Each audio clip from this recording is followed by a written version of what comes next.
Just so stories by Rudyard Kipling. When the cabin portholes are dark and green because of the seas outside, when the ship goes wop, with a wiggle between, and the steward falls into the soup-tureen, and trunks begin to slide, when Nursey lies on the floor in a heap, and Mummy tells you to let her sleep, and you aren't waked or washed or dressed, why, then you will know, if you haven't guessed.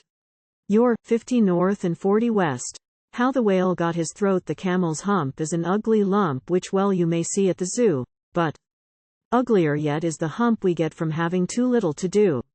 Kiddies and grown-ups too. Ooh, if we haven't enough to do, ooh, we get the hump, Cameelious hump, the hump that is black and blue. We climb out of bed with a frouzly head, and a snarly-yarly voice. We shiver and scowl and we grunt and we growl at our bath and our boots and our toys, and there ought to be a corner for me, and I know, there is one for you. When we get the hump, Cameelious hump, the hump that is black and blue. The cure for this ill is not to sit still, or frowsed with a book by the fire, but to take a large hoe and a shovel also, and dig till you gently perspire, and then you will find that the sun and the wind, and the gin of the garden too, have lifted the hump, the horrible hump, the hump that is black and blue. I get it as well as you. Ooh, if I haven't enough to do. Ooh. We all get hump, Cameelious hump, kiddies and grown-ups too. How the camel got his hump. I am the most wise bavion, saying in most wise tones, let us melt into the landscape, just us two by our lones. People have come, in a carriage, calling. But Mummy is there. Yes, I can go if you take me, Nurse says she. Don't care. Let's go up to the pigsties and sit on the farmyard rails. Let's say things to the bunnies, and watch 'em skitter their tails. Let's, oh, anything, Daddy, so long as it's you and me, and going truly exploring, and not being in till tea. Here's your boots, I've brought 'em, and here's your cap and stick, and here's your pipe and tobacco. Oh, come along out of it, quick. How the leopard got his spots. I keep 6 honest serving men, they taught me all I knew. Their names are what and why and when and how and where and who. I send them over land and sea, I send them east and west, but after they have worked for me, I give them all a rest. I let them rest from 9 till 5, for I am busy then, as well as breakfast, lunch and tea, for they are hungry men. But different folk have different views. I know a person small, she keeps 10 million serving men, who get no rest at all. She sends 'em abroad on her own affairs, from the second she opens her eyes, 1 million hows, 2 million wheres, and 7 million whys. The elephant's child. This is the mouth-filling song of the race that was run by a boomer. Run in a single burst, only event of its kind, started by Big God Nakong from Warragaboragaruma, Old Man Kangaroo first, Yellow Dog Dingo behind. Kangaroo bounded away, his back legs working like pistons, bounded from morning till dark, 25 feet at a bound.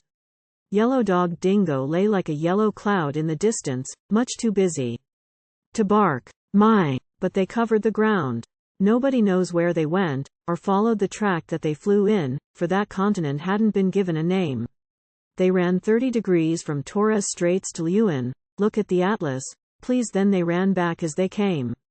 Supposing you could trot from Adelaide to the Pacific for an afternoon's run, half what these gentlemen did, you would feel rather hot, but your legs would develop terrific. Yes, my importunate son, you'd be a marvelous kid.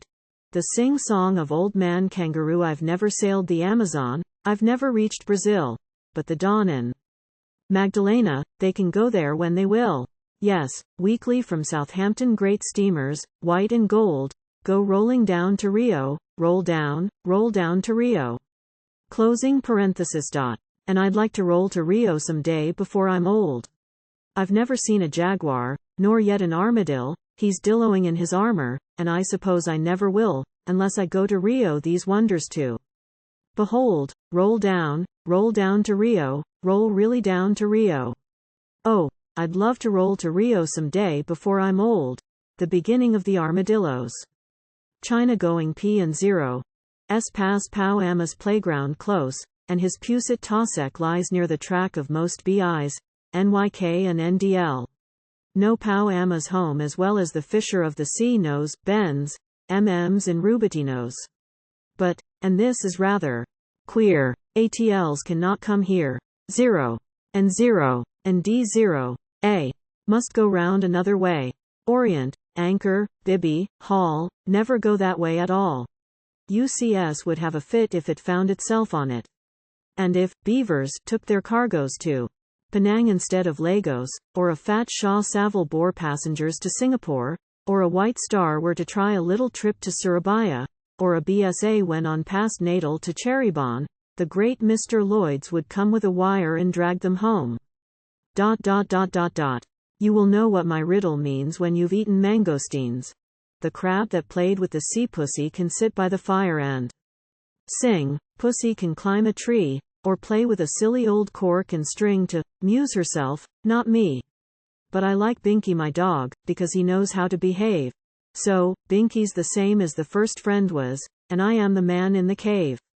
Pussy will play Man Friday till it's time to wet her paw and make her walk on the window sill, for the footprint Crusoe saw. Then she fluffles her tail and mews, and scratches and won't attend. But Binky will play whatever I choose, and he is my true first friend. Pussy will rub my knees with her head pretending she loves me hard, but the very minute I go to my bed Pussy runs out in the yard, and there she stays till the morning light, so I know it is only pretend. But Binky, he snores at my feet all night, and he is my firstest friend.